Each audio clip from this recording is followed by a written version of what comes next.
Hey everyone, this is Mike. In today's video I'm gonna quickly go over some of the new strategies that me and my static have adopted for E9 Savage.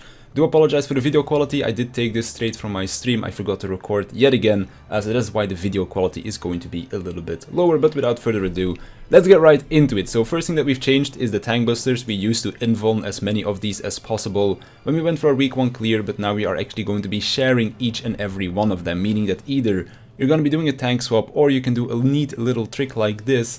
If you have a paladin with cover, where they cover for the first hit, you use cooldowns for the actual tank buster, and then they run back close enough for you to get that cover tether to come back and then shield you for the next few auto attacks. But that of course only works when you have a paladin.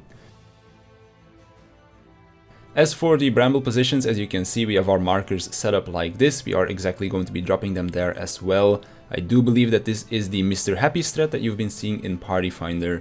So that is why our positioning is like that. One very important thing is that when you have to move, like for example north and south are not going to be the safe sides here, is that you move really quickly, because as soon as these black AoEs underneath you appear, these over here, this is when the bramble positions lock in, both for the brambles as well as for the players. So because we had someone in the middle here, this kind of fucks up the mechanic.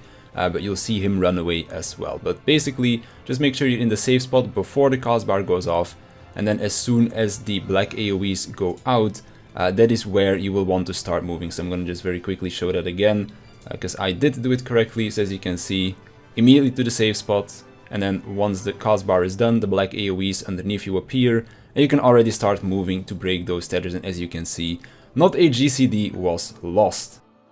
Wide angled phase, laser, or whatever it's called, we're gonna handle the same, but anti-air we're gonna do differently, and this is why we're not invulning the tank busters, is because we're gonna be using our invulns right here, because you can just press it and you can eat all the AoEs.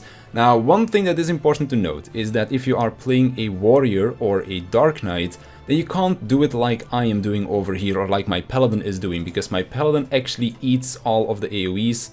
As you can see, I'm also gonna get hit by the point blank AoE that she is doing, but we can do that because our invulns make us take 0 damage, and if you take 0 damage, then you also don't get the damage down. But if you're playing a warrior or a dark knight, you will be taking damage, so you will take a damage down if you end up getting hit by any of those AoEs. So you can still use it to greet uptime for the tank buster part of it itself, because otherwise you're just standing away from the group the whole time, but you still need to dodge the AoEs if you are a warrior or a dark knight.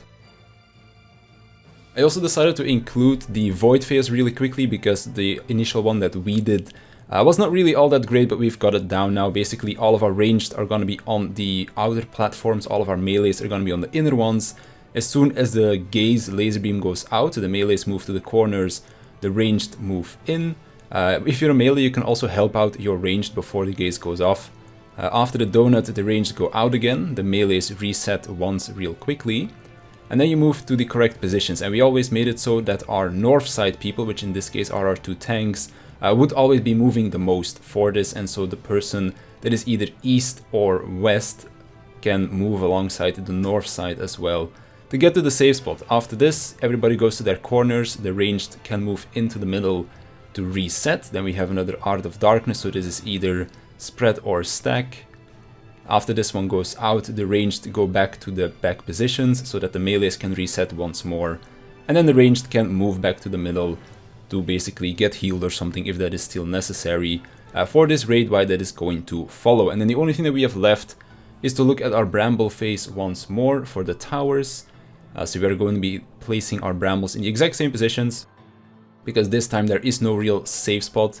Like there was in the first phase, we just stack north and south. We run across, we run diagonally across, so I was on the northeast, so I'm gonna go, or I was on the northwest, so I take the southeast tower.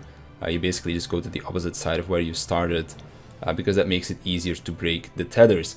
One small thing to note here, if this one is anti-air, it is wide phase in this specific POV, but if this was anti-air, then you do need to move away. Like for example, over here in the corner is a good spot to position yourself as a tank. Because we don't have our invulns here just yet, we only have normal cooldowns to take this anti-air. If this was to be anti-air, of course, because it is random whether or not it is anti-air or wide-angled phase laser. This one was the wide-angled one, so we could just keep uptime if it was anti-air. then you have to, unfortunately enough, drop your uptime. But those are the different strat changes that we have made.